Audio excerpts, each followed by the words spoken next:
Moïse Barak Kavula, pasteur de la communauté protestante. Vous êtes auteur de l'ouvrage Christocratie, régime messianique et paradisiaque pour le salut de la terre. De quoi s'agit-il? Il s'agit de la nouvelle vision politique que le Seigneur, par le Saint-Esprit, m'a inspiré pour la libération, la délivrance, tant du monde entier que de notre pays, le Congo en particulier. Parce que vous savez que la vie est presque centrée autour de la chose politique.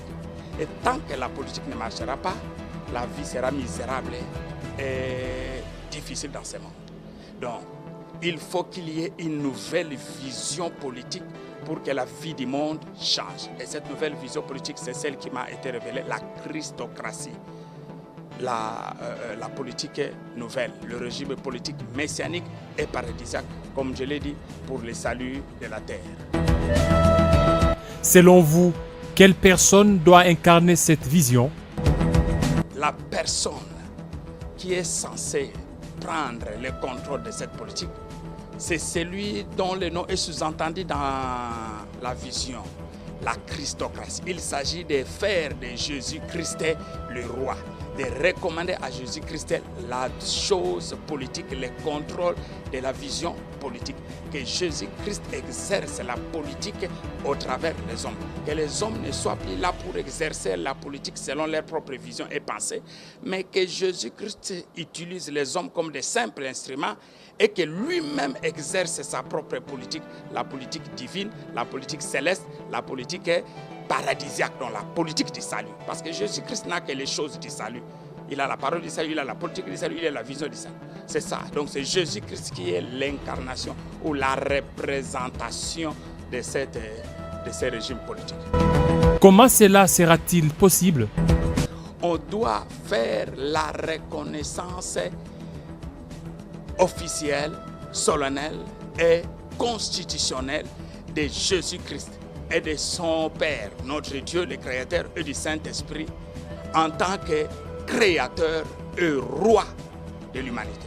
Donc une reconstitution, plutôt reconnaissance, une reconnaissance constitutionnelle de Jésus-Christ comme Roi de la terre et comme Dieu Créateur. Cette reconnaissance doit être constitutionnelle, doit être vraiment officielle. Et la deuxième chose, après avoir reconnu en Jésus-Christ le Dieu créateur, le roi de l'univers et aussi le roi du Congo, la deuxième chose, il faut accepter la soumission à la vision politique de Jésus-Christ. C'est-à-dire, la personne qui veut utiliser, manipuler la chose politique, se laisse lui-même manipuler par Jésus-Christ qui a la politique pure, parfaite, libératrice.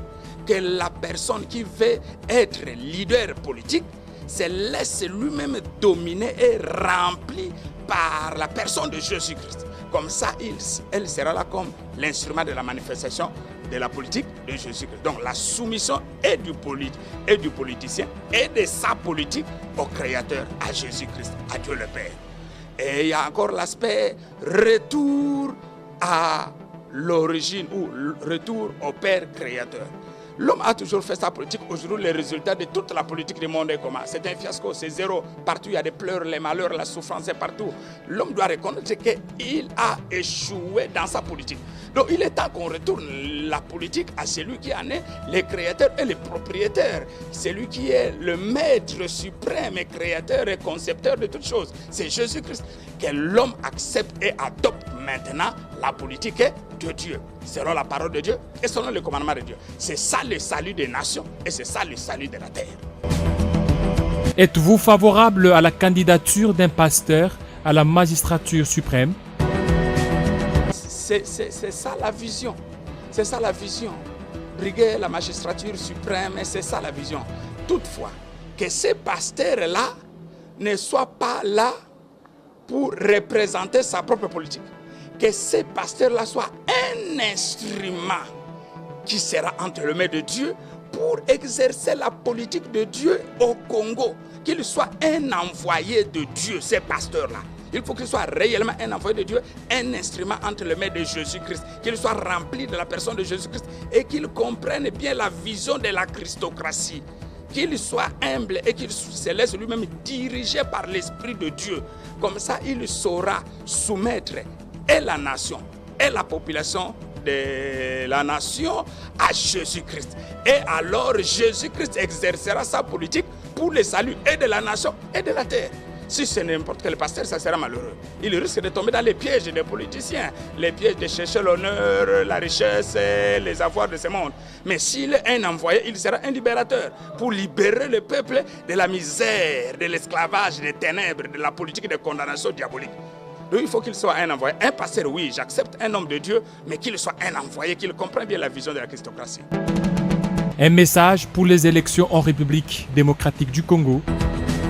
Les soucis des gens ne soient pas seulement qu'on puisse briguer cette magistrature suprême juste pour l'honneur, qu'on soit président, quand on n'a pas quelque chose à offrir dans ce pays, quand on n'a pas une vision de salut, de libération du pays, je pense qu'il faut être sincère et honnête avec soi-même pour ne pas chercher à aller tout simplement faire la course à la présidentielle. Moi, l'essentiel est qu'aujourd'hui, que le peuple congolais sache et reconnaisse que nous avons besoin de quelqu'un. Ce quelqu'un-là doit être celui que Jésus-Christ a envoyé et préparé pour nous libérer de l'esclavage des ténèbres, pour nous communiquer la vraie politique qui va libérer la terre et le Congo de notre souffrance et de notre misère. Ce n'est pas n'importe qui il faut voter. Et ce n'est pas pour les plaisirs juste de briguer la présidentielle qu'on va le faire, non.